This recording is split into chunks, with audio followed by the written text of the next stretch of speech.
Hello, Spookies. Welcome back to the Rick or Treat Horrorcast, hosted by yours ghoulie, Ricky J. Duarte. My guest host this week is a wonderful filmmaker I happened to meet in line for a screening of the movie we're about to talk about. Please welcome Christopher Brown. Hello. Happy to be here. I'm so glad to have you. Christopher and I were in line to see a screening of Suspiria, the 1977 version, with Goblin, the band who wrote the score, performing their score in front of the screen. It was so fucking cool. We just kind of started chatting, and it turned out that we had a lot of common horror interests. So I'm really glad that you were able to join this week for this extra special episode of the podcast. Oh, my pleasure. Well, listen, I tend to like to start things out by finding out, if I have a new guest, what is your horror root? What got you into horror? My horror roots was seeing episodes of the Scooby Doo show, specifically the late 70s iteration, interestingly enough, that played on an English language channel when I was living in Iceland as a kid.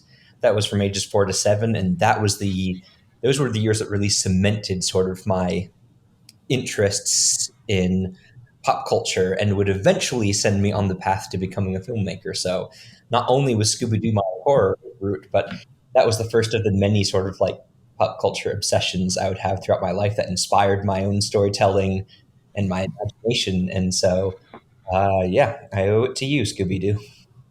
I owe it to you, Scooby Doo. I feel like that should be the name of one of the series.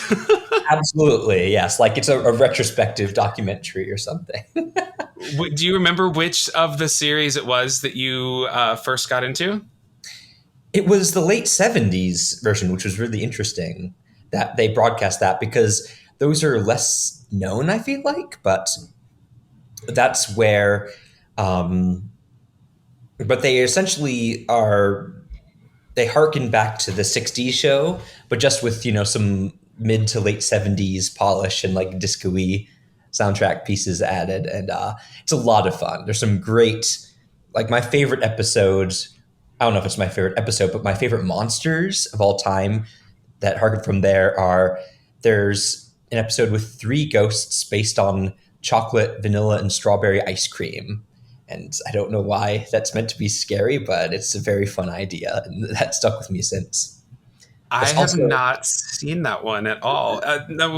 Was this one of the series that had, what was Scooby's cousin's name? Scooby Doo. Oh, no. Yes. With the stupid hat. Yeah. No, tell me all about that. Yes. This was the iteration before... Scrappy came along because they introduced him after the 3rd season of the Scooby-Doo show in order to boost flagging ratings. But before that, yes, they had Scooby-Dum. And I'm pretty certain that the Chiller Diller movie thriller was the first episode of Scooby-Doo I saw, and thus, the episode that I can credit to eventually inspiring my path to become a filmmaker, because I remember that Scooby-Dum was in the first episode. And I remember then being disappointed when he wasn't in the rest, because he was only ever in 4 episodes of the Scooby-Doo show, and they only showed 2 on Icelandic TV. And the other one was a vampire-themed one that scared the crap out of me. So I'm pretty sure that my fond memories of the first episode I saw with him means it has to be that one. It's really crazy to me that you, A, remember which episode was your first, and B, know exactly how many of them screened in Iceland featuring the character of Scooby-Dum. That's hilarious to me. Yeah, I made an impression, and I clearly have a perhaps indefensible love for the character. Like, there's always a small part of me that's felt like Scooby-Doo isn't quite complete without his lovable southern cousin. That's hilarious. I had on VHS what's it called? Like a long form Scooby Doo movie, and it was Scooby Doo meets the Boo Brothers, and it also featured three Yes. ghosts. You know it? Oh yes, I watched that quite a lot as a Man, I loved it so much. And that was only Shaggy, Scooby, and Scrappy. The rest of the gang yeah. isn't in it, but he gets like an inheritance from his family and goes to this like southern plantation. It's a classic. It is, and there's also the comic relief like Southern yokel who tries to blast them all. His name is Billy Bob, and he tries to blast them with a shotgun. I haven't seen that film. Yeah, and he's got Must be well over like a decade and a half at this point, but that's like etched into my memory. I bought it on Amazon. I know because like on a sick day, it's one of my go-tos. I love it. You know what I love about Scooby-Doo is the background art is so pretty to look at. Like I wish the world looked that spooky in real life. I know that's the because I like Scooby Doo is one of those weird things where everything that makes it great sort of just happened by accident. Like, design wise, it was meant to be yet one of many other crappy limited animation cartoons turned out to fill out a schedule. But somehow, like, the surreal aspects and the characters just took on a life of their own. But Oeo Takamoto's background art is legitimately just fantastic. And it's so interesting because for many years, I never really thought of myself as a horror fan. But I love stories about monsters and I love like spooky atmospherics. And I think it is that background art that sort of, inspired my imagination at an early age. Absolutely. Totally. Well, I love that. I have not had that answer yet on the show, Scooby Doo. So it's a great one. It's really great. Introductory horror, right? We think like Goosebumps or scary stories to tell in the dark, but Scooby Doo is absolutely right up there, perhaps even before those. Like, you watched that as a kid. I'm excited for Mindy Kaling's Velma cartoon show on HBO. Have you heard of this? Yes, that's going to be interesting. Like, I'm glad because I feel like more recent Scooby-Doo stuff are either reinventions that don't quite work or they play it like very safe. Like Yeah, this one's taking chances. This one's like for grown-ups. It's like bloody and like just adult oriented, I guess. hey, well, as long as it's made from like genuine affection for the characters, then I think that could be great. I think it is. Mindy Kaling seems to really, really it's a passion project for her. Like she worked really hard to get this greenlit. That's awesome. Yeah. Well, listen, tell me this. How was your week? I like to ask, was your week a trick or a treat? Let's see. It's been mostly a treat so far because I returned home from being with my family for Thanksgiving and seeing my two pet cats who are probably secret pagan witch cult acolytes, but they don't say. And hanging out with my brother, but it was also a trick because I had to say goodbye to all of them, even though I'll be seeing them again in 2 weeks. So. It's a mix. We'll see at the end of the week whether I'm feeling trick or treat. I get you. Well, it's good that you get to go back for the holidays again. Definitely. Yes, That's so very important. lucky to be able to do that at the moment. I'd say my week has been a bit of a treat. I had a great Thanksgiving, spent it with my best friend and her family, who are essentially my family. I'm very lucky to have them in my life. Was this the one Was this the one you invited to the screening, but that we went to but couldn't make it? Yeah, exactly. She, Victoria, she's a friend of the pod. She's been on an episode. She was invited to come. She wanted to come, and she was very sick and unable to make it. Oh, no. Yeah, which is a real bummer. Because I never know where she stands with horror, like if she can handle something or not. And while the blood and gore in this movie can be considered cartoonish, perhaps, it's very over the top, I still can't tell if it would be too much for her or not. We'll get into this, but it was a lot for me when I first watched Suspiria back in 2016. But well, why don't we move into the movie? Tell me about your experience with this movie. I just want to bring up one thing, which is at the first take of this, you botched Dario Argento, the director's last name. but that was nothing compared to another screening I went to because I first saw Suspiria up in Burlington, Vermont. There's a theater called Main Street Landing that will sometimes have free movie screenings during the week. And one of the later ones I went to was The Fog by John Carpenter. Hell yeah. Very fun movie. And at the end, this announcer came on to, a theater manager to announce that the next film they would screen in the series would be Deep Red by Dario Argentino. Oh no. I just facepalmed the inside. I mean, that's not right. I know. So many names to keep track of, don't get me wrong, but yeah. Is that cat going to bite your throat, by the way? Be very careful. He's vicious. I was watching Inferno just before this, and I had to turn it off right at the scene where the guy drowns all the cats, so I think he's pissed. So, well, that guy gets his comeuppance. He sure does. Those rats have a feast. Yes, but so I'd heard a lot about Suspiria for many years because my favorite film critic, Tim Brayton of AlternateEnding.com, had written like a series of reviews on Italian horror, and one of them was about Suspiria and describing sort of the dreamlike atmosphere and the fact that it didn't quite make sense except on dream logic, and also the striking use of color. And harkening back to my Scooby Doo and other cartoon loving days, I love strong primary colors in art, and I'm always looking for more of it. And so they had the Main Street Landing had a screening on November 1st. So just after Halloween, all the festivities had wrapped, like at college. I was going to Champlain College in Burlington, Vermont at the time. And so I headed down to, also for anyone who's familiar with that college, I promise I did shower daily. So oh my God. It was a game school. So yes, so there's always concerns about hygiene there among the student population. Oh my God. So I went down to see Suspiria, and it blew me away, and it freaked me out to a degree that it's never really matched since I know it's going to happen. Mm-hmm. But it still, it really got to me the first viewing, both the intensity of the violence and just the general atmospheric intensity as well, especially thanks to the score. Well, why don't we go ahead and dive into the plot of this wild and crazy Italian masterpiece. So I'm going to just read a little bit of the synopsis, and then we'll go back and talk about it.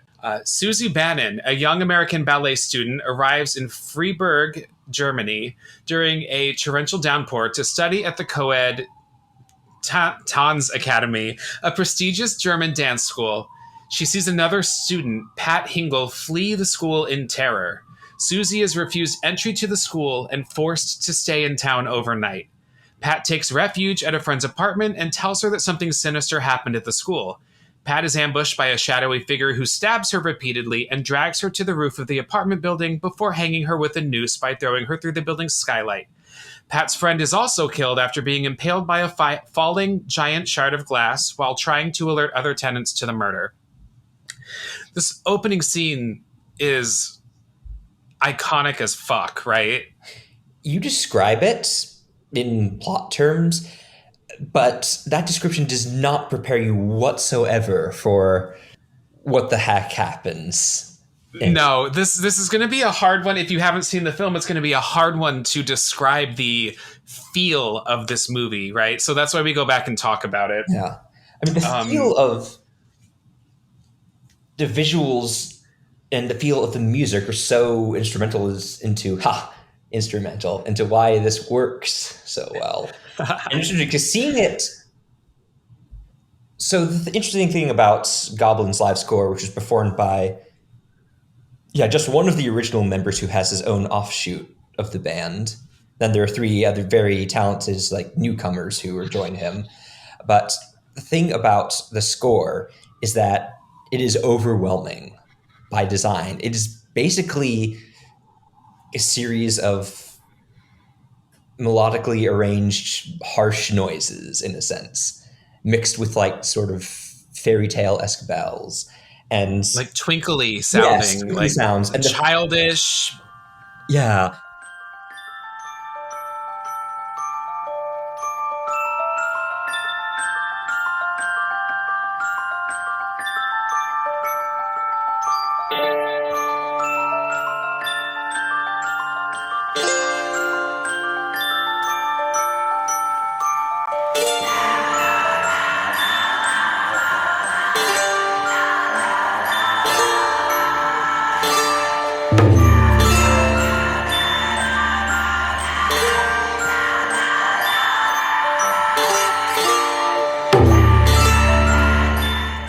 And the first 15 minutes when we were at the concert, like I felt pummeled into the grounds hearing the music live, to the point where when it got to the murder scene, I was just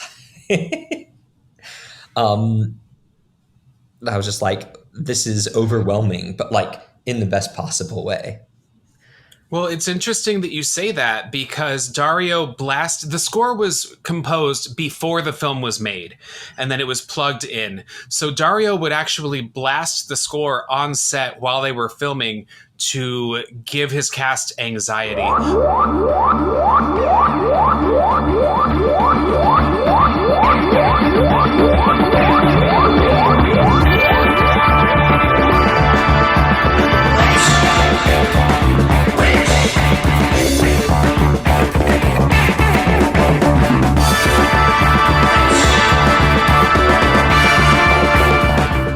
For those who don't know, a lot of Italian horror cinema is dubbed after the fact, to the point that they'll have multiple cast members who speak multiple different languages, and they're delivering their lines in their native tongue.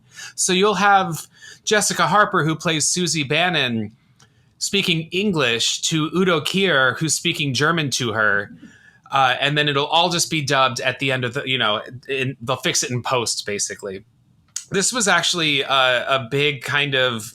It took Jessica Harper a long time to get used to it, for sure. The Italian way of making this movie. Her and also Joan Bennett as well had a hard time with it.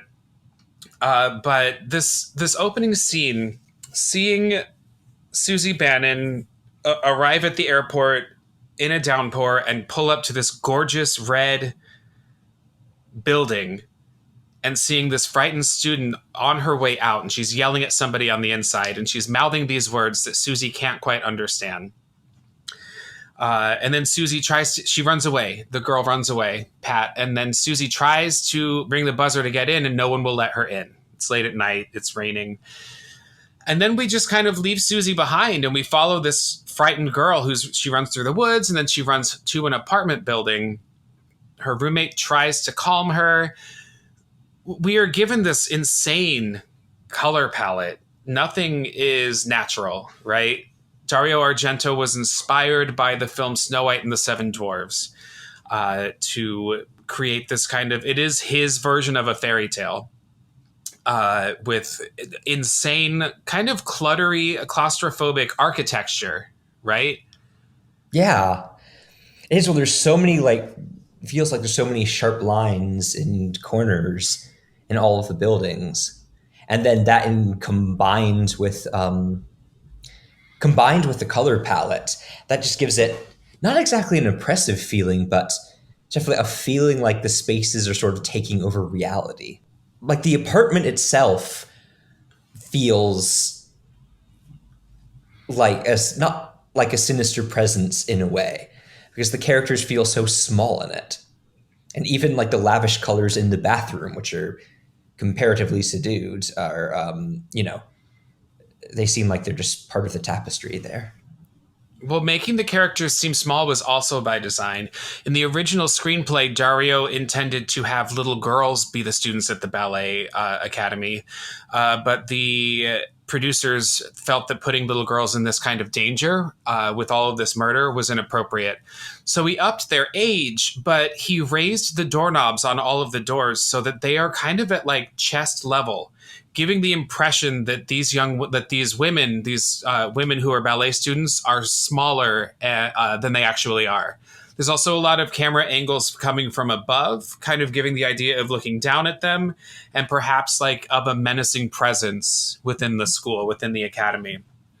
And in the apartment building as well, which is interesting because that gives the sense that, this menacing presence is everywhere and has eyes everywhere, as indeed literally happens in the murder scene when she sees the two yellow eyes staring out at her in just a flash from the window. Which is such a cool moment. This murder scene is so iconic. This is the scene that drew me to the film, because for a while it had like a reputation of being the most shocking and gory murder like in cinema. I think maybe like Entertainment Weekly called it that or something, and then it just cut loose because she is stabbed multiple times to the point that her heart is exposed, and then her heart is stabbed directly. She's then hung and crashes through this iconic, beautiful stained glass like skylight, like whatever it's called, like a ceiling basically, and then hung by the neck and drips blood. It happens fast. It's brutal. This blood is like candy apple red, fire engine red, and as thick as house paint. That's not uncommon in Italian cinema. You are such a pro on Italian cinema. What do you have any insight as to why and how these murder scenes are always so elaborate? Some would say operatic. I don't know if I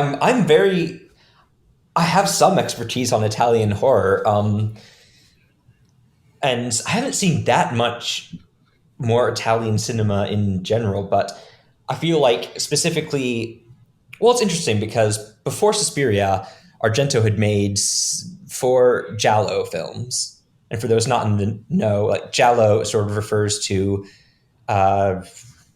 Italian crime thrillers. I think over there, it's sort of the general term for all like crime fiction and murder fiction.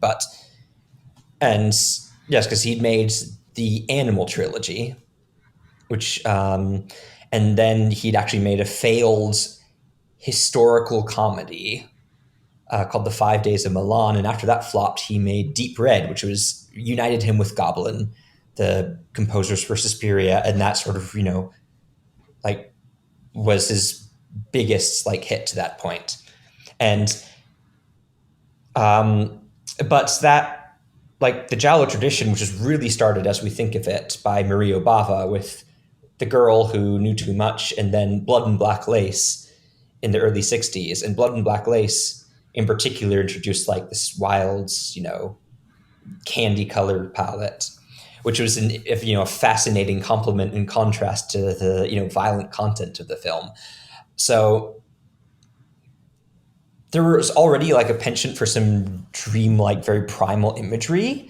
And I feel like what Argento does is to make, like, his genius, I think, early on, is to make every single aspect of the filmmaking reflect that experience.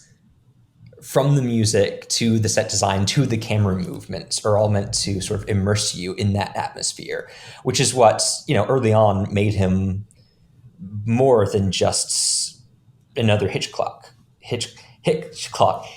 clone, which was one of his yes. But the other interesting thing, though, is that giallos are not usually supernatural by nature. And spoiler alert, the explanation in Suspiria turns out to be very supernatural indeed. But what's interesting is that Suspiria is structured like a giallo, except that from early on in the first murder, when we see those yellow flashing eyes and the clawed hand, it's clear that Pat's murder is something other than fully human. And so I can only imagine back in the day, you'd followed Argento's work, and then you'd seen this, so you would have been like, what is going on here? And so from his other work, you would expect a more straightforward murder mystery. But this is set in a world where the aesthetics of a giallo have sort of taken it over completely and turned it insane. Like, it's great. That's absolutely true. Like, when you say that he utilizes every aspect of filmmaking, this film immerses you. and you can't look away. And I was curious because it had been a number of years before we went to the screening since I had seen it, and I was thinking, looking back, that a lot of his work, people call it style over substance. And I was trying to think, what is it about Suspiria that draws you in? Because the story is very simple. And the fact is, it's everything about this movie that draws you in. It all works together so well in a way that is not replicable, right? There was the 2019 remake, which I really liked a lot. It doesn't try to be this movie. It takes the core of it and expounds on it and makes it something different. And I very much appreciate that. Also appreciated that Jessica Harper made an appearance in it, very brief, Yes. but worth it. I actually, oh my God, I just saw Bones and All yesterday, the new Timothée Chalamet, like, cannibal romance film. Yeah, same director. Jessica, same director, and Jessica Harper is in that as well. She has another brief appearance. She's very good in it. Oh my gosh, that's cool. I'll have to tell the friends who saw it with us, Jessie. Yeah. I'll have to tell her about that because she expressed interest in seeing Bones and All. So. Oh my God, it's so good. It made me super emotional. It's an excellent movie. But I'm a big Jessica Harper stan. Yeah. Like, she appeared in Phantom of the Paradise, which was a rock musical, and that's actually how she got the role in Suspiria. He wanted to hire Daria Nicolodi, who was his girlfriend at the time. Yeah. She also kind of helped with working on the film, like writing it. Came up with. Yeah. Like, I think it's very important with his films around this time, especially Suspiria, and then it's loose sequel Inferno, to give her as much credit as we can, because she came up with the bones of the story and supplied the ideas, which then end up fueling the atmosphere of these films. And she had to fight for credit basically with him, because according to her, like, Dario can be a bit of a diva when he's working on a project, because sometimes not really notice other people who are also putting in the same amount of hard work that he is. And so, and obviously, but this, I think, is sort of the peak of their collaboration, and both of them, bringing the style and the substance that they both brought to the table, sort of combining in this perfect synthesis. Absolutely. Yes. Rest in peace, Daria Nicolodi, who died just a couple of years ago, I think. But what an absolute... Oh, I didn't realize that. Yeah. No, I hadn't either. Well, her input... I was like, oh, man. Her input was also utilized. Her grandma had attended a music school and actually left it because she claimed that there was witchcraft going on. That's awesome. And so that was part of the inspiration, as well as Thomas de Quincey's 1845 essay, Suspiria de Profundis, which was an opium-fueled thesis that he wrote about the supernatural and about the occult. And so that's where all of the inspiration for this movie came from. So she'd been scared by her grandmother's stories, and she used that as inspiration for Suspiria. So it's really interesting because all of these sources are sort of about going to sort of like a pre-logical part of the brain that operates more on just dream logic and imagery and sensation. She was supposed to be the star, you said, of Suspiria? She was, and the studio wanted an American actress instead to make it more marketable overseas, which Jessica Harper is excellent in it. Absolutely. She has this innocence, but she's not naive and dumb either, right? She doesn't have a lot of agency in the story. I'm not going to pretend like she does. She's really just she's walking around in this world and everything's happening around her. But she does well with what she's given, I think. Well, that's interesting because coming back to sort of the accusation that, and it is, of course, always an accusation on some level that Argento's films are, all style over substance, because I think, and Dario Nicolodi would have made it work, but I think without a strong lead and without a good narrative structure, I don't think Suspiria would work as well. In fact, I think it's very, the beats may not line up in terms of perfect narrative logic, but the structure of the film works very well. And I do think it's not just that, Susie is a passive character throughout, but specifically she's made that way by the witches who, of course, are secretly running the academy for reasons that are never made quite clear. But no, they're really not. It's there's very like it's a loosely tied together premise that in the end works because of everything else around it, right? We're not even given a clear understanding of the ending. It's not that it's vague and left for interpretation. It's just like it happens and then the movie's over. Yeah. there's no falling action, there's no resolution. But we'll get to that when we get there. Why don't we move on with the next bit of the plot? Yes. Susie returns to school the next morning where she meets Miss Tanner, the head instructor, and Madame Blanc, the deputy headmistress. Tanner introduces Susie to Pavlos, one of the school's servants. She also meets classmates Sarah and Olga, her new roommate. Susie experiences an unsettling encounter with one of the school's matrons and Blanc's nephew, Albert, before passing out during a dance class. When she regains consciousness, Susie learns that Olga has thrown her out of the apartment, forcing her to live at the school with Sarah in the room next door. So going back, the next morning, Susie shows up and is like, hey, you guys wouldn't let me in at 11 p.m. last night. And Miss Tanner, who's this like staunch looking, like kind of very intense, like head instructor, gives her a tour of this fucking gorgeous school with like the main hall has like these blue velvet walls with like a gold staircase. I mean, absolutely insanely beautiful design. Yeah.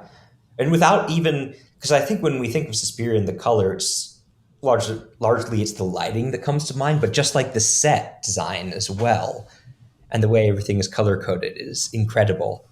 And it's interesting because this was, seeing the score live really brought home that this is the first stretch of the film that's quiet in any way, which honestly, after like the sheer, intensity of Susie arriving in Freiburg and taking this taxi ride there, which is, rain soaked and has the score playing, and then the murder sequence that follows, like Pam running through the rain. At that point, the movie needs a breather, and it wisely sort of quiets to let us like get our bearings. It does. It also gives us a couple of weird laughs. Like Olga, her roommate. So Olga lives off campus. Yeah. It's not made like super, super clear. Olga lives off campus. She's like kind of snotty. And like in the locker room scene, which is just a weird scene in general, she meets Susie and she says, I once read that names that start with S are snakes. And then she and this other student start sticking their tongues out each other, with Susie sitting in the middle. Just watching it, so disorientingly strange. And that's the other thing about this film, is that it feels so alien in its depiction of just like what we would consider normal behavior, that I could see why, like, I could see how if you're looking for something more grounded in reality, you would find Suspiria, I think, hard to get into, because even that just sets up some sort of incredibly goofy, campy register. I don't even know if I consider it camp. I do think that the over-the-top performances and the strange choices are on purpose, right? You have this over-the-top score, you have an over-the-top set, insane, bizarre lighting. And while these Italian horror movies oftentimes do have kind of crummy acting, I don't think that Argento is very good at directing actors, like personally. I do think that a lot of the bizarre acting choices are on purpose, because like, if you can accept everything that's going on around them, you can accept how weird these people are acting as well. Yeah, and it's weird because Suspiria is the context where even what you could accuse of being his flaws in this case contribute to the atmosphere of the film. The takeaway I get from Suspiria in terms of substance is that it's about Susie's alienation as an American. The fact that she's in this place wanting to fit in. From the off, like, Susie feels alienated from her surroundings and sort of discriminated against as an outsider and a newbie, essentially. And the whole story of witches running the academy is sort of could be a giant metaphor for that. Like, for all like the gender politics being kind of, crummy frequently in Italian horror films and in Argento's work. And even in this film, like Miss Tanner is obviously like, butch coded in a way, probably through, more on instinct than any, express intention. But it's Susie as a woman trying to make her way in this space that is dominated by other women. It's interesting because I feel like, in a way, like all love for Daria Nicolodi, but her having this innocence about her and being like an American outsider really reinforces that theme in a way that I don't think Nicolodi in the leads would have. And in a way that also fits with the original intention of being, having a cast of children. Because this is Argento's first fairy tale film. Because he made, at least in his in the period that's considered his greatest, which is the 70s and the 80s, he made then Inferno, and then Phenomena with Jennifer Connelly, and then Opera, which technically in plot terms is a giallo, but is absolutely filmed and told as though one of its fairy tales. And they're all to some degree about these outsiders with a bit of privilege to them too, like coming to this area and meaning well, but being marked out by, not fitting in with the surroundings and finding something sinister there or some force conspiring against them. Like in Inferno, it's like Rose, our initial protagonist, is it's this weird smell around her apartment in New York City.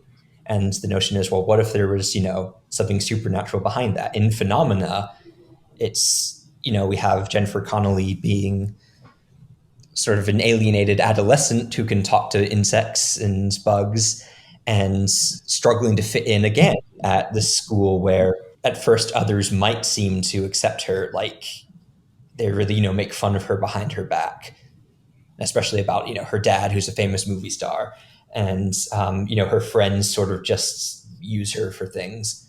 And then in Opera, of course, you have an opera star who has her chance at the big shot and then finds herself stalked by a deranged murderer. So that for me is sort of it seems to be the emotional heart of Argento's fairy tales, and of Suspiria in particular is where we see it, because I think Susie's role in this is eventually standing up to her surroundings, is eventually claiming that agency that sort of the witches, the academy tries to take away from her, first by tricking her into staying with the apartment. And then in a scene afterwards, she has this hallucination wherein one of the workers there shines this shiny object, and we see these crazy amount of dust motes shining in the room, and then she passes out. And that basically means that she's at the mercy of the academy's medical care. And it's just another way, of course, of them placing her under control for not many logical reasons that are ever explained, but emotionally, though, it makes sense. God, you just said so much that rings completely true. I mean, you talk about these female power dynamics.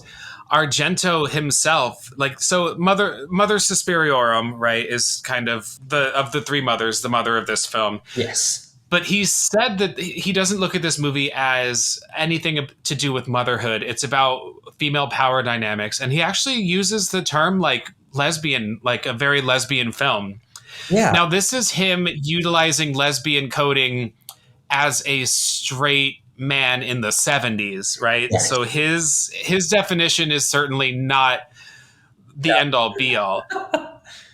But you bring up the butch coding of Tanner, right? And it's absolutely apparent. She's the one who's in charge of these students. She's telling them all what to do. She holds a lot of power within the academy.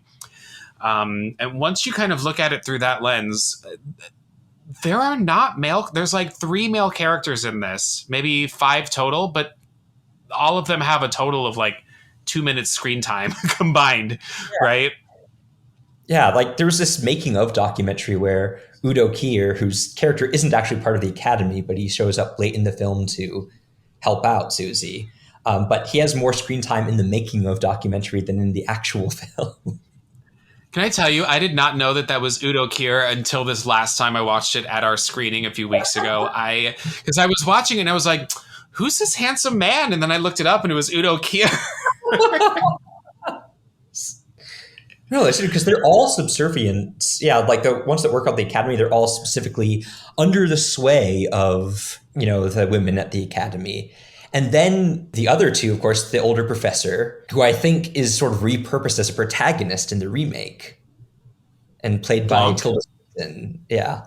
Correct. Yes. The power dynamic is even further explored in the remake because they're voting for which of the headmistresses or witches should then rule the coven moving forward. So it's kind of a battle for who's running the coven. Yeah. That's interesting. That's an interesting direction to take it. But in that scene, that's where she goes. She leaves the academy because at that point, but eventually she leaves the academy, and we'll get to that. But she meets these two male characters who give her advice and the information they have, and they come very much from. It's very explicit. They dismiss magic as sort of just. One of them dismisses magic as a psychological effect, essentially, and they're in this very modernist setting with this. Weirdly shaped skyscraper and a very it's the BMW tower. They filmed it at the BMW tower in Germany. That's hilarious. And this very sort of earthy color palette, it's just taking in the, the grays and silvers of the surrounding. And that's very much in contrast to the rest of the film. That's sort of, I think I take that as sort of a sign that that's set in the world of more logic and reason, which is then associated with the masculine. So it's interesting because... that's a really good point because it is a man telling a woman she's crazy. But then the older gentleman then backs her up, which is interesting. And that great quote about magic being everywhere in the world and all around us. So that actor didn't speak a lick of English or Italian, and... Jessica Harper said she tried not to laugh during the scene because he would deliver a line and then he would use his foot to tap her leg when it was her turn to speak. So they could not communicate with each other at all. And so she said she was trying so hard not to laugh at how ridiculous it was to film this scene where neither of them could understand what they were saying and they didn't know when their cue was when their pickup for their line was. That's incredible. Oh my gosh. It's very seamless. It's a well done scene for what it is. It is. I think it's probably the magic of editing. Yeah. But so, all right. So you mentioned the school's matron and Blanc's nephew kind of shining the light in her face and causing her to get sick and pass out, which, I look at as a form of magic, right?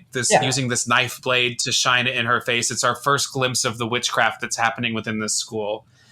And then when she regains consciousness, the doctor is assigning her a specific diet. And it consists of wine and really gross fish, right? Yeah, and bland food, they say. And her roommate, Olga, kicks her out because she thinks she's sick and she doesn't want to get it. And I think she's just weirded out by her. Oh, the actress who plays Olga believes that the character was supposed to be a witch in training. Apparently there was a scene in the screenplay that never got filmed that kind of implies this, but she played the role as though she's a witch in training at this academy. I can see that. That's really interesting. Considering all of the weird acting choices, it's interesting to see somebody actually make a behind the scenes choice that would motivate her character, because I don't know how much of that goes on in Dario Argento movies. But also I got the sense that it wasn't just that she wanted her gone, that it was also the academy, the witches in charge had influenced her to make want her there. Easy stay at the academy and have her at their mercy. Sure. Well, so let's move on with the plot then. While the students are preparing for supper one night, maggots rain down from the ceiling of their rooms due to a shipment of spoiled food in the attic, forcing them to sleep in one of the dance studios. During the night, a woman enters the room but is obscured by a curtain hung around the room's perimeter. Sarah, frightened by her hoarse and labored breathing, recognizes her as the school's headmistress, who is supposedly out of town. The school's blind pianist, Daniel, is abruptly fired by Miss Tanner when his German shepherd bites Albert, the little boy. Daniel is stalked by an unseen force while walking through a plaza that night.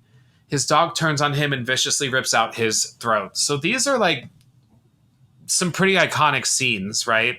We have Yes. Susie moved into the dorms, and she's seen brushing her hair, and then one by one we see little maggots drop into her hair. They used rice for Yes. the maggots that are falling into their hair, and then real maggots for like close-ups. And then we get the shot of all of the girls running out into the hallway because it's happening everywhere. And we discover that in the attic they had a shipment of food that went rotten. Now, what is the significance of this? The significance is in creating a total sort of nightmare dream atmosphere and getting under viewer skin in the subconscious. It makes no real sense that this would happen. In fact, No, it's not none. even caused by the witches entirely. It's just sort of this random narrative offshoot that then, then it creates, an excuse for Helena Marcos, the head witch, to appear in person when all the girls are sleeping in the one area. But as far as it being a set piece in itself, like this has, beyond the main theme with all the bells and then like a prog rocky section in the middle, this has my second favorite theme in the film. It's called Marcos after Helena Marcos herself, but it's just this crazy like mix of these sort of very high pitched synths that sort of have this melody to them, and then like these sort of mechanic, like I don't even know how to describe the sound.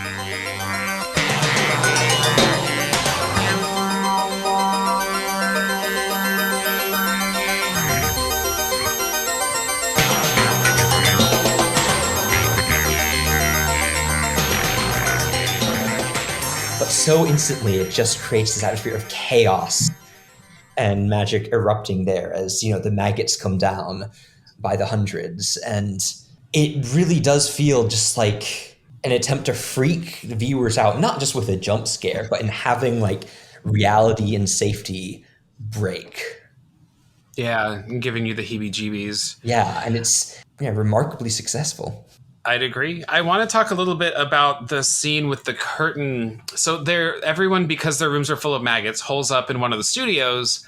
So it's this big room, like a rehearsal room, and there are curtains hung all the way around. I don't know why, because it looks good when they're backlit. Like honestly, what is that? When it looks backlit. Right. So these curtains that are hung around the perimeter of the room are backlit and gorgeous. And we see the silhouette of someone come and lie down behind this curtain. Yes. And her like belabored, gaspy, gross breathing sets Sarah's suspicion. And she recognizes this breathing. And she's like, I've heard it before. It's the headmistress, Marcos. Yeah, who's not supposed to be at the school, according to Miss Tanner and the other. Madame Blanc is the other head. Exactly. And so that's it. It's just eerie, right? Another great moment when score is utilized pretty well. And then we cut to the blind teacher. He had a seeing eye dog, a German Shepherd, and it bites Albert, the little boy. Now, in my mind, they set this dog up to do it with magic. Yeah. To get Albert out of there, right? Yes, they do. And it's interesting because like we're never privy to why this is. It's just the sense that maybe they can't control him, so they want him gone. This might be just like a feeling I get, but it might even be that somehow like his blindness makes him like impossible to control in the same way. Because that could be an interesting note because it's such a visual film. Yeah. And his lack of vision. I mean, the brilliant thing about his death is in a movie that's filled with color, his death takes place in a stark black and white, like, plaza, like a stone plaza. So the white lights on it make that scene seem black and white. It's completely different from the rest of the movie. And our camera zooms over him as though there's a force flying around him. And then it sets his dog on him. His dog attacks him and eats him. Such a fantastic horror moment, and horrifying. And then hilarious too, in the best way, when like the cops run up to the scene and we see the dog like turn and run away from them as they approach, as though it's like a long shot. Yeah. I also want to comment on this cartoonishly red blood in this starkly black and white lit set piece, whereas the blood is bright red throughout the whole film. It just stands out so beautifully in this scene. It does. It does. And what you were saying, because you'd asked earlier about Italian films, especially having that theatricality to the blood, I feel like filmmaking in general around the world, like seen a lot of like Japanese chanbara or swordplay films where, you know, samurai are chopping people up, the stuff that influenced Kill Bill, for instance, and all the blood is like florid red, and so you have like geysers of them. And it's really interesting because that style is not really in vogue these days, sadly, in my opinion, because it's not realistic at all, but it's like creates these beautiful and horrifying, like violent tableaus. And I feel like that was just very much in vogue in the 60s and 70s, I think. And that was, I think, you know, just aspects of surrealism as well. You know, just maybe the practical standpoint of wanting it to look good that influenced the decision to have this crayon red blood. I think that's a great point because gore is now going for a realistic. They're trying to be realistic now with gore, and in many cases, it absolutely is showcased in a realistic way, which is horrifying and grosses you out. But when you say that there's a lack of style these days, I don't think I'd considered that. We don't see a lot of stylized films. Pearl is very stylized, right? And it's like ode to old school movies. I talk about that movie in every episode of my podcast, by the way. I fucking love that movie. Yeah, I've not seen it yet, but I will get on that. See X first and then see Pearl. You're going to love it. Why don't we move on with the plot now? Sarah tells Susie that she was the one on the intercom who refused her entry the night Pat was murdered. She reveals that Pat was behaving strangely before her death and promises to show Susie the notes that she left behind.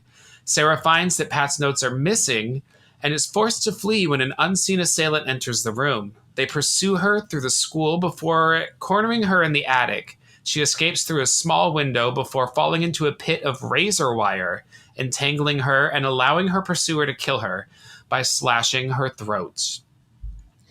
So, and once again, the description cannot possibly do, like, it's impossible to describe. I know I've used the term dreamy, like, or dreamlike so much in this podcast, but well, it fits. And that's because this scene is one of the most successful I think I've ever seen in actually not just translating, like, very simplistic notion of what like it is to experience a nightmare or a dream, but it actually does capture that sort of illogical but incredibly present and threatening feel that being in a nightmare is like. And so this is too where I have to relate my experience from the first time seeing it, because prior to Suspiria, I'd never seen gore and violence in a similar way to this film. Like the scene, because I'd heard, of course, that, Italian cinema is pretty extreme in that regard, but seeing the heart like pierced in the first opening sequence was shocking. And then also like in the blind man's murder scene, when the dog rips out his throat, they have a shot where they obviously have a bit of real meat off screen. So you can see him like pulling at tendons and like in a way that in like a way that you would just not see in an American film. Like even now, I don't think it would be that like gore. Like it's generally like sort of darker and messier. Seeing something that graphic was just like a shock to my sensibilities. And that combined with the score, meant that both of those scenes really jazzed me. So what Suspiria does now that I think is brilliant is that unlike the first two murder sequences where it gives you, there's a long like stretch in between used for setting up the film, is that it gives you only like 5 or so minutes before it launches into Sarah's demise. And that felt mean to me in a really unsettling way. Like I wasn't able to get my bearings between the blind man dying and then Sarah being stalked through the halls of the school at night with Susie unable to help her. And well, especially you've had that longer stretch of like not as much happening, right? Yeah. Suddenly the movie gets really violent and it doesn't let up. Yes. In fact, like her kind of rolling around trying to get out of the razor wire Oh, lasts a long time. it is, yeah, and it's just the music creating this horrible feeling that it's so weird because it feels dreamlike in the sense that it shifts locations and that random elements come up sort of more as emotional signifiers than as a logical progression. Because we see her going through the red hallways and Mhm. and the red lit hallways, and then up into the attic again, which is colored blue, and then um, we see it took me, I think, till this viewing to notice it, but we see the yellow-eyed figure again. That's the figure that we see behind her. Because the same Yeah, yeah, yeah. is, yeah, and we see it behind her like as a shadow, and then it like grabs her and she runs away and she goes into a room which has this little latch that she puts on, and then the killer, whatever it is, it slides this little razor blade through and tries to pick up the lock, which is just perfectly like gut wringing bit of suspense. And so she It's is so huddling, scary. and it's only then that she looks up and sees this window lit yellow, which does feel like very much, like in a dream where suddenly a thing appears that changes the situation you're in. Yeah, and Or, it's in a place where a window should not be in an attic, right? yes, it's great. Um, and so she's And able to. it's not a window that leads outside either. Like it's No, clear that this window does not lead outside. It leads no, to some other room. never. It's not even clear what that room is for with the razor wire. And she It's the jumps, razor room. It's the barbed wire room. and she jumps. What is this? A Saw movie? But she Yeah, jumps right.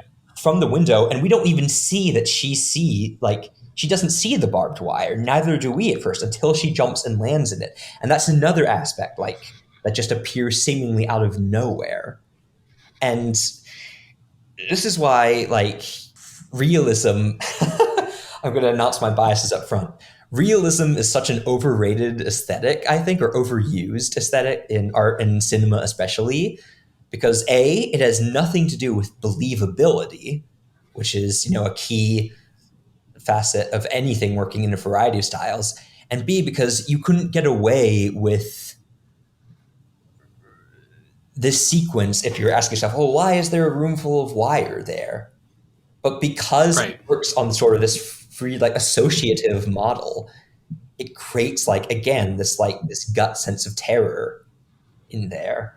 And somehow the colors, like the harsh blue lighting and the incredibly the Goblin score, that makes it all the more striking when the incredibly like graphic violence happens. Like we see her throat being slit as though like it's a piece of meat, and in just this one quickly inserted shot, and it's horrifying. And I remember again, like this whole when I was watching this for the first time, this whole sequence really got me. Yeah, I think looking back to my first viewing, I think this is the scene that stood out most in my mind. Like it's the one that it was the most impactful of all the murders for me, for sure. Like the first one's iconic with stabbing through the heart and everything, but this one, it just lasts so long, and the other ones are out quick. Right? They die quickly. She suffers a lot. She's rolling around in this razor wire. Like Yeah, she is getting cut all over her body, and it doesn't let up. yeah, And then she's finally gets her throat slit. But it just takes so long, whereas the other ones are so quick. And so I think that's why it was so impactful for me. And also, you're just now getting to know this character. She's yeah. kind of been off to the side for so long, and now suddenly she's at the forefront, and she's suddenly dead. Yeah, that's the other thing. So she's like become like a fully like sympathetic character, and seeing her now suddenly like on her own, and then seeing in close proximity, seeing the other deaths and the degree of the violence that the movie is capable of, spine tingling. Agreed. So next up in the plot, Susie investigates Sarah's disappearance the next morning. Tanner tells her that Sarah has fled the school. Suspicious, Susie contacts Sarah's friend and former psychiatrist Frank Mendel. He reveals the school was established by Greek immigrant Helena Marcos in 1901, who was allegedly a witch. Susie also consults with Professor Melius, a professor of the occult. He reveals that a coven of witches perishes without their leader, from whom they draw power. So we touched on this scene before. This is the one in front of the BMW building. And we do get the two different viewpoints. One of them telling that she's saying that magic is like an emotional response. Mm-hmm. And then the other man telling her, no, it's real. It exists. It's all around us. He also says that kind of killing the the coven leader is akin to like cutting off the head of a snake. Yes. If you kill the head like witch, you kill them all. I was going to save this until the end, but I have to wonder how much of the movie is on purpose brilliant and how much of it is accidentally brilliant. That's the interesting thing. I think we have to give some intentionality there. Like the interesting thing, I feel like a lot of horror directors, especially Argento, operate on instinct first and foremost. And that's where I think like the surreal sensibility of Argento's work comes from. And it's also why I think they're so inconsistent. Or there's like Wes Craven, John Carpenter, and Argento are all brilliant. And they also, wound up at one point or another making a lot of stinkers, I think without seemingly much in the way of a filter to distinguish between them. And I think that's a large part is because they're dominated by, what feels right to them, what's interesting.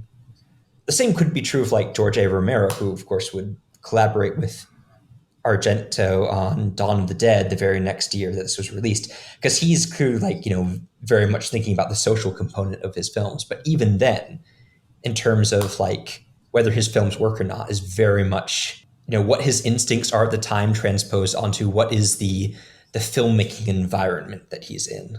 Because you look at absolutely Argento's later works, which have more sort of like grounded and eventually digital look in like the 21st century, and it just doesn't work as well.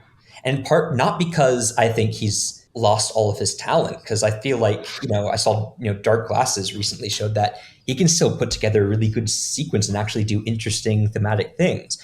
Just what filmmaking looks like has changed so much that his ideas in this context, like modern filmmaking, like the mainstream modern filmmaking style, just wasn't made to support the wacky notions that he brings to the table. I think we could credit Suspiria to some crazy combination, accidental combination of Argento's legitimate talent and his interests, Dario Nicolodi's talent, Goblin's talent, and then all the people who worked on it.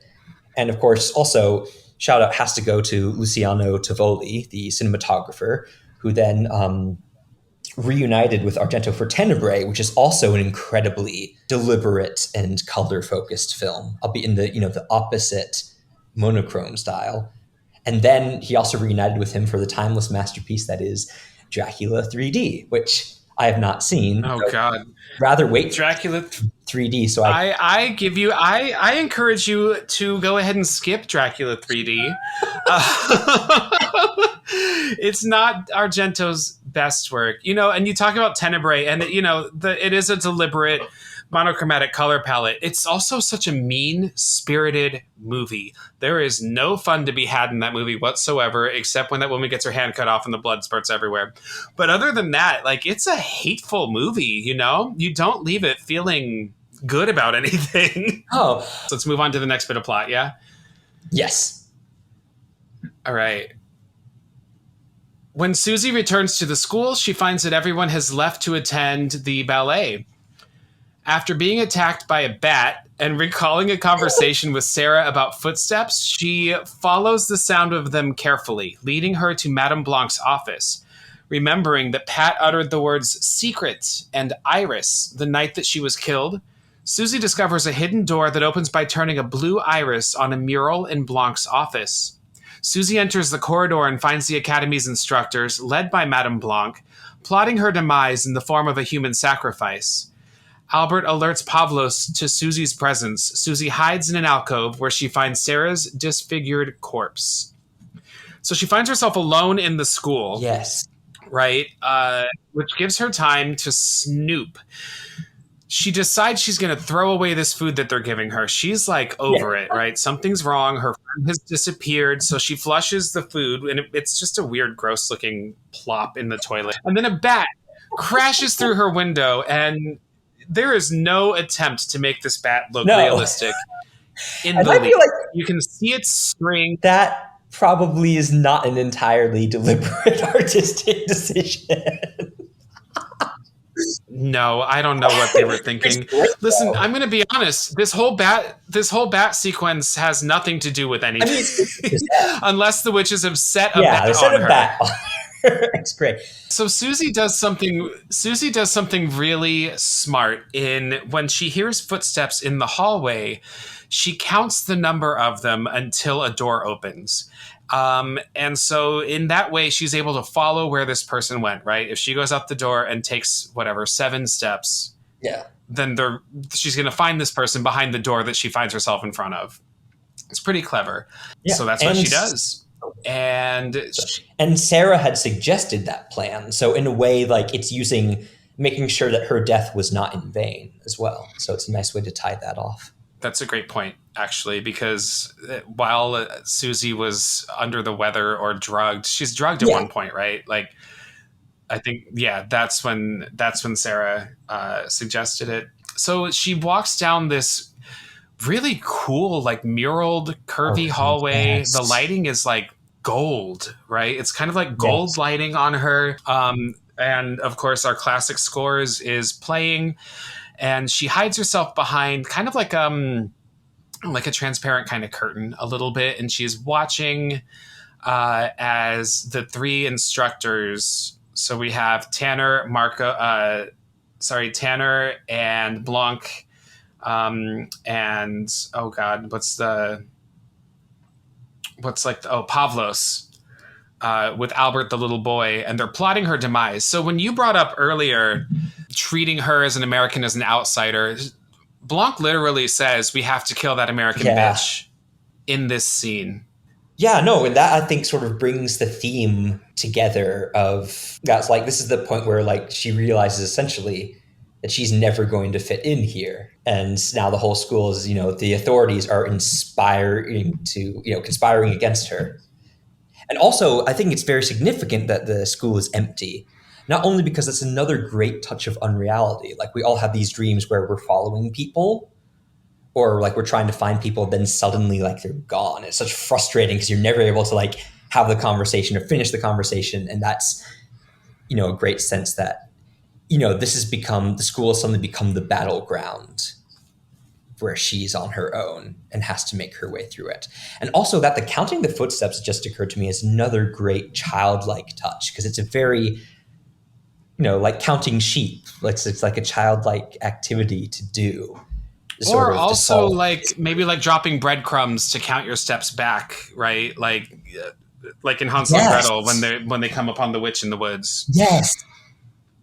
Exactly. Yeah. And so she comes and it's so interesting because like a constant theme in Argento's work is memory and trying to remember some sort of detail that you missed. Like in Cat o' Nine Tails, the blind protagonist is trying to make sense of a sound that he heard related to a murder. And in Deep Red, like David Hemmings is trying to remember something that he saw.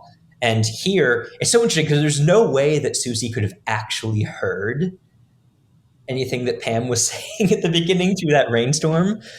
But she spends the whole movie trying to, remember these seemingly nonsensical words. And then that turned out to be the message that enables her to turn the flower and enter sort of the witch's realm. That's a great point. It's a motif throughout his work. It is super convenient that she remembers Blue Iris right when she needs to, but thank God she does. She comes across Sarah's body and she has nails driven through her eyes.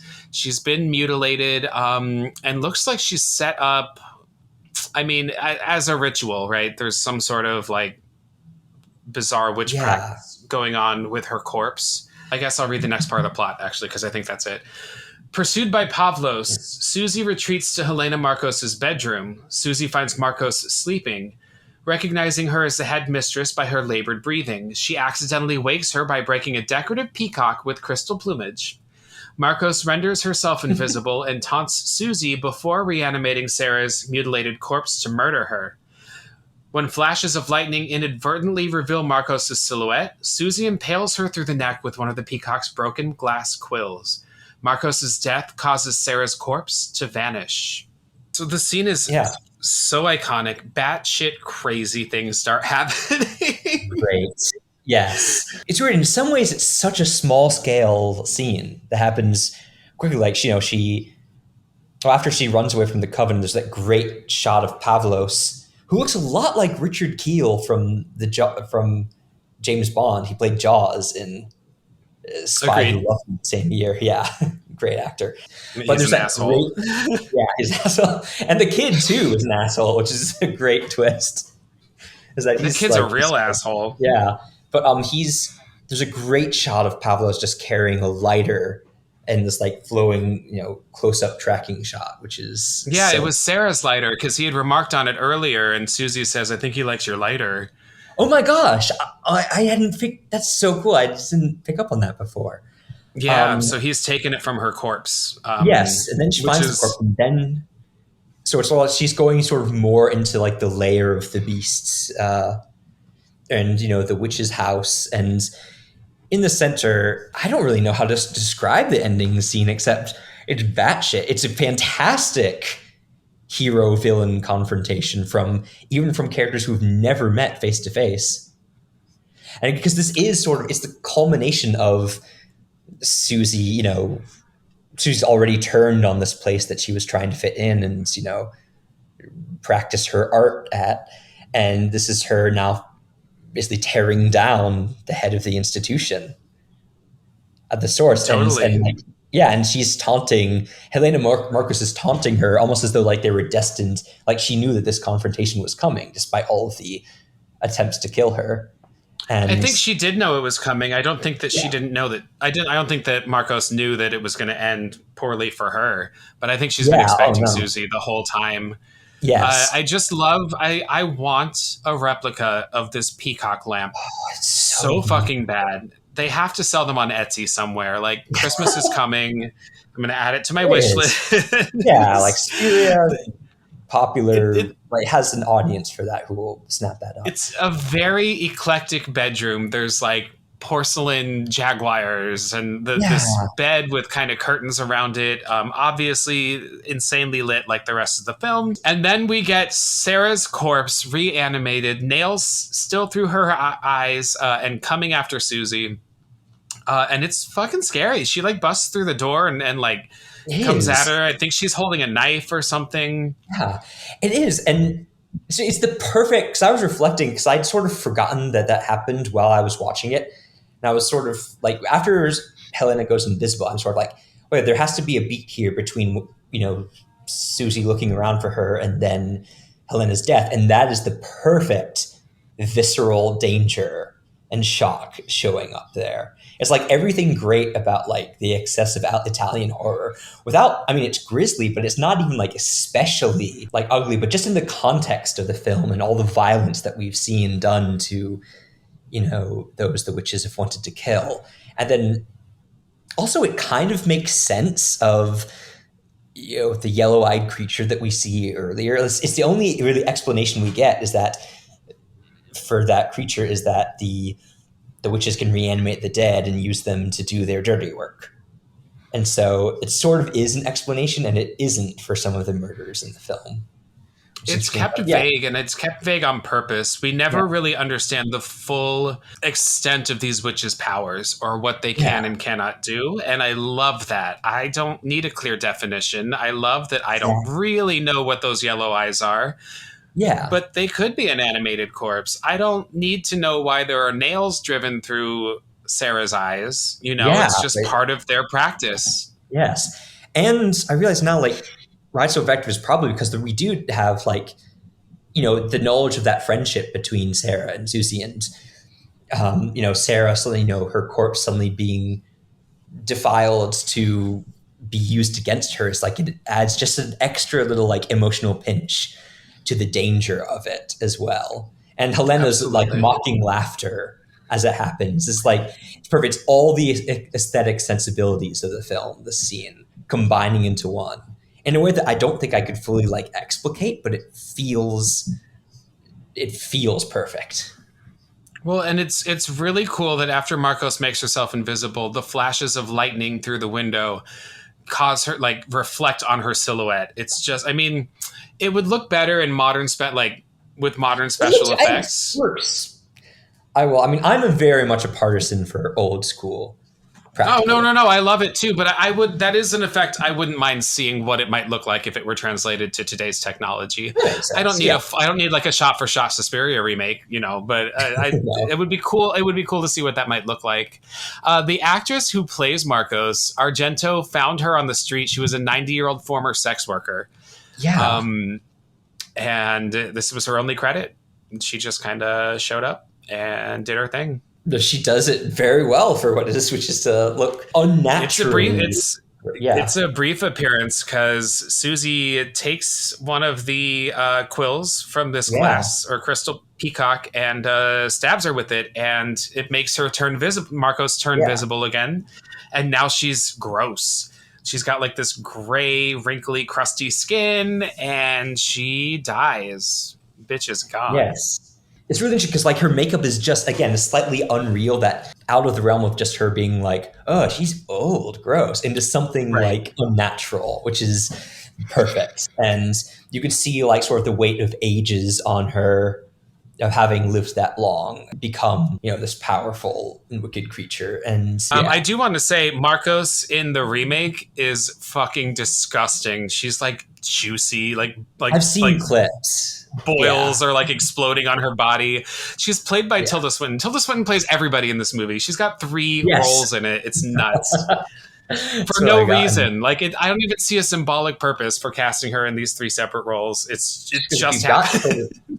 If you've got Tilda Swinton, that's what you do with her. Though it's interesting because I feel like without having, I do still need to see the remake. I've always shied away from it because I love the original so much, and everything I've heard about the aesthetic of the remake suggests it's not quite my cup of tea, but I definitely owe it to at least, to give that a fair shot as its own thing sometime. But there is an aesthetic to like a purposeful aesthetic to the new film. It's muted colors, it's complete opposite, but I think that works in its favor. I would not want to see a shot-for-shot remake because you're not going to replicate what Argento did. But he takes this interesting premise. He adds like German political things that are going on at the time. And while, I mean, it's a full hour longer than the original film. Like he adds a lot to it. But I think it works. Also, for a movie about ballet dancers, the original film has very little ballet. And I do like that he utilizes ballet and dance as a form of ritual in this film. Yeah. And it's done super well in the remake. I support it. I get why people don't like it, and I'm not like begging everybody to like it, but I say give it a chance. I would be curious to know what you personally think about it. I'll find a time because my brother also really likes Suspiria, and I want to watch the remake with him at some point when we get the chance. Yeah, check it out. Well, let's finish out talking about the original first. The next bit of plot, real short. Susie flees as the school starts to implode. Madame Blanc, Miss Tanner, Pavlos, and the rest of the coven perish without the power of Marcos to sustain them. Susie escapes into the rainy night as the school is consumed by fire. That's great. And then the Helena Marcos theme that was present during the Maggots reappears as soon as Helena is stabbed, and then through Susie making her way outside. And it's just the perfect accompaniment to the whole school, the building itself going insane. And shit is exploding all around her. Jessica Harper said this was the most intense and honestly worst experience filming this movie because things are exploding all around her. And like, there were not big safety concerns set in place. Like there is glass and porcelain exploding next to her head. And she has to run down this like, gold staircase to get out of the building while everything's just falling down around her. She said it was terrifying. And you could feel that intensity in the film too. which is, yeah, it's Agreed. almost, It feels unsafe. Like we were yeah, watching it, I was sitting there thinking, there was nobody really watching out for this actress's safety during this scene. yeah. Like there's no way that there was, but But, it looks really cool. Like I'm not excusing it in any way, yeah, but I mean, I was also thinking, how interesting would it be to film something like a scene like this? As an actor myself, I think of something like Titanic, right, where you're in a sinking ship and there's water rushing at you, like it's got to be a little fun, right? To be running yeah, from like a hallway of water rushing at you. yeah. On this movie where everything's falling apart and there's fire, I would hope So, she got paid a little extra for this, but I doubt she did. because like it's one of those things where like it's not probably back then, especially you fuss over until it goes horribly wrong, which Right. most likely Oh didn't. yeah, I could see myself being like, "Yeah, I'll do whatever you want," and then Yeah. suddenly, I'm The injured and in the funny thing hospital. is, And the funny thing is too, is that I just read, because I watched again Inferno, the sequel. I finally showed it to my brother because he hadn't seen it before, except in bits and pieces. And the the final protagonist of that movie, the actor was put through the very same experience in a burning building with things exploding. Spoiler yeah, alert for Inferno. And so it's like I find it very darkly amusing that both films put the main actor through like the same ordeal. Because no, so apparently according to IMDb, which I don't know how trustworthy IMDb is on everything, but actually the actor who played Mark, who ends up being the protagonist of Inferno, his stunt double broke his leg prior to filming, which means that the actor actually had to go through the burning building himself. So it's funny they got a stunt person this time, but then that didn't end up working out, and so he wound up going through. oh my god, I gotta say, I'm not a huge fan of Inferno. I mean, I'm able to separate it from Suspiria. I'm not looking for the same movie. I Yeah, I just feel like not a lot happens. It's a lot of like slowly walking down hallways and slowly peeking around corners. People really like that opening scene that's underwater, and I just don't think it's the most interesting Argento movie. I do want to touch on that with you. Sure. But first though, I just want to say something I just love about the ending of with Susie coming out, and then she has that like slight smile after she's made it out of the building, which I imagine reflects Jessica Harper's relief that she was okay. But Totally. um, but it's like a perfect. It's almost like she gets out, she gives like this winning smile, and she walks away. And the film ends. It's almost like suddenly waking up from a dream, and it does feel like that little jolt of like a positive emotion you have in a dream or when you've escaped from a nightmare. And it's so abrupt, but it feels perfect for what it is. And then you've been watching Suspiria comes on, and like the main midsection of Goblin's main theme comes up, and it's just this crazy like these looping synths. That's a great point. It is like a dream ending and waking up. It's abrupt. Yeah. You're right. I love her little, like, it's kind of like a Mona Lisa smile a little bit. Like on her way out, she kind of looks back at the burning window and gets the fuck out of there. Yeah.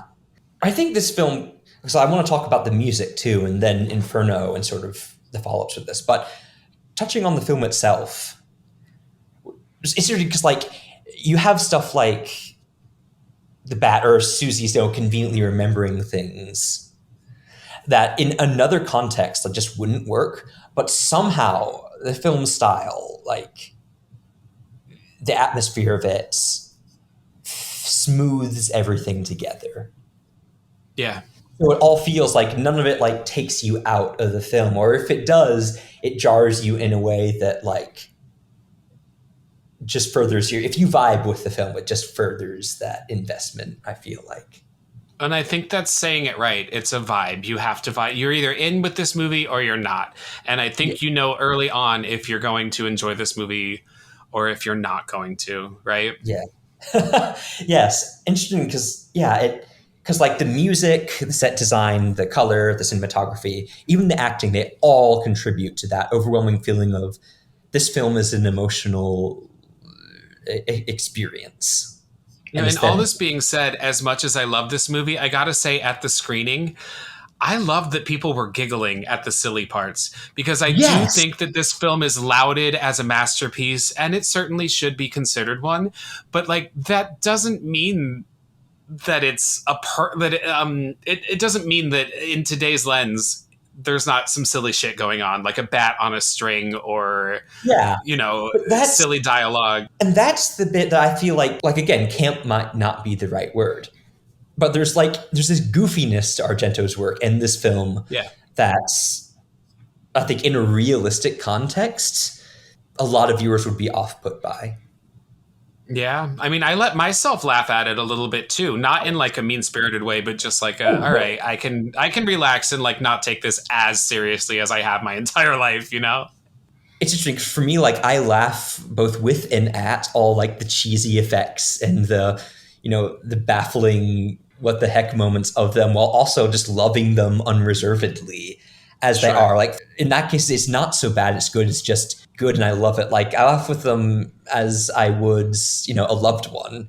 And that, for me, that's what I felt like the vibe was at Suspiria, is that even like the newcomers, and like I felt like there was a lot of people who, this was their first time seeing it, where it just sort of rolling with it. And what I thought was great, because I wanted to talk about the concert as a whole, Claudio Simonetti's Goblin performing, was that they were rolling with it too. They were rolling with the silly bits, and they were clearly just having a blast being up there. Well, there was that moment where someone like runs off screen really quickly, and then they played the riff from Smooth Criminal by Michael Jackson. Yes, and that was hilarious. It was like, it was perfect. such a great bit. Yeah. Unexpected, totally unexpected. Yes, Claudio Simonetti like goofing around. And then it's interesting too, because they added a cue after that when she spins the blue iris to open the secret passage. That is like silent in the original, but I'm pretty sure then they added like sort of a newer theme to it. So it's interesting, because I did feel like they felt like the freedom to do that. Yeah. Sort of make this like a concert experience, or an experience with the audience, and not just sitting and respectfully watching this like holy sacred text. And that is one of the great things about Suspiria, is that it is the perfect movie for that environment. It is self-evidently goofy, and it is self-evidently, for what it is, an absolute masterpiece at the same time. The other amazing part of this concert was that they played a lot of their other famous themes after the film. Yes, and that was cool. It's so interesting. Like Phenomena, I love that score so much. Yes. It is my favorite Goblin score, and so I was worried that they wouldn't do it, but why wouldn't they?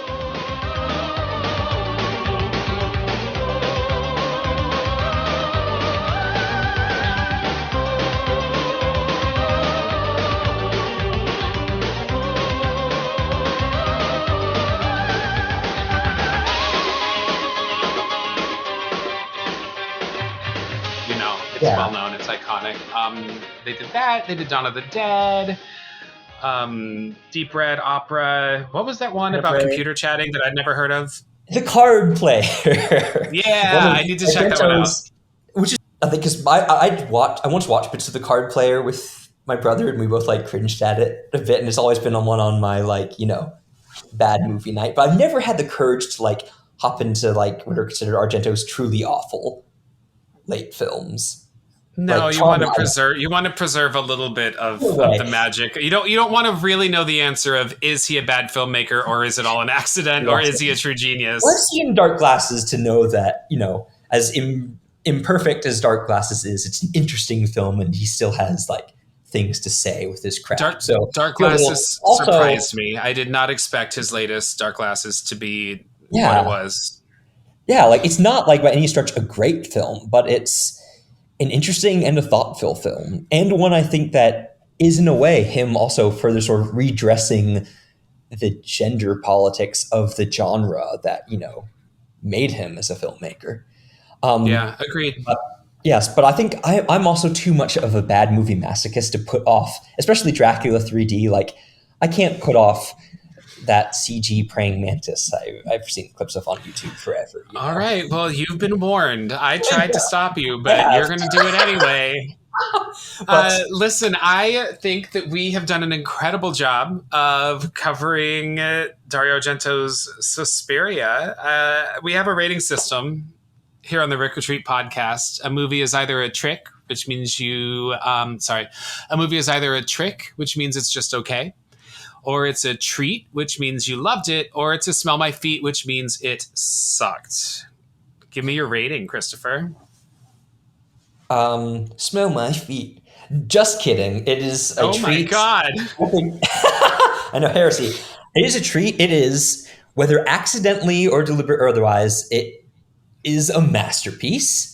I think anyone who is open to films, going off the beaten path of, being grounded realistic owes to themselves to check it out. I think genuinely it's not just one of the great horror films ever made. It is one of the great movies ever made. It's certainly the film, I think, which I realized at the concert has my favorite soundtrack and my favorite lighting color scheme, but it is the using, all the more sort of unreal aspects of filmmaking to create like this totally unique and immersive is a word I have like a mixed relationship to, but I think definitely a complete experience, shall we say, of being engaging with this film. And yeah, anyone with an interest in filmmaking who can stomach horror owes it to themselves to check this out. It's a must watch. I think it's okay to use the word immersive. I think it's overused, and I get what you mean by that. Like, I'm sick of people saying everything's immersive these days, but this film truly lives by that definition. I think you are taken to a different world if you let yourself be, and it's effective. There's just so much history surrounding it too. It's commonly misunderstood that this was the last film filmed in Technicolor. That's technically not true. It was filmed on Kodak film and then processed through a Technicolor processing machine, and then that machine was dismantled after this. So it is technically the last Technicolor film, but that's how they get these sharp, that's why the colors work so much in it. So good, yeah. I'm going to rate this film also as a treat. I do love it. It just takes me somewhere.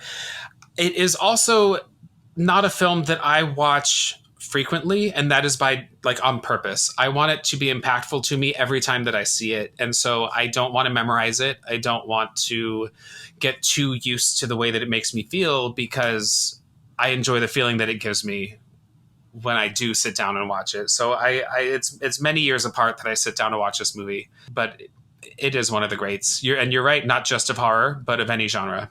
Yeah, it's impactful, and it is cinema. It is important. It is. Yes. Well, Christopher, I can't thank you enough for being on the Rick Retreat Horrorcast. Tell me where our listeners can stalk you.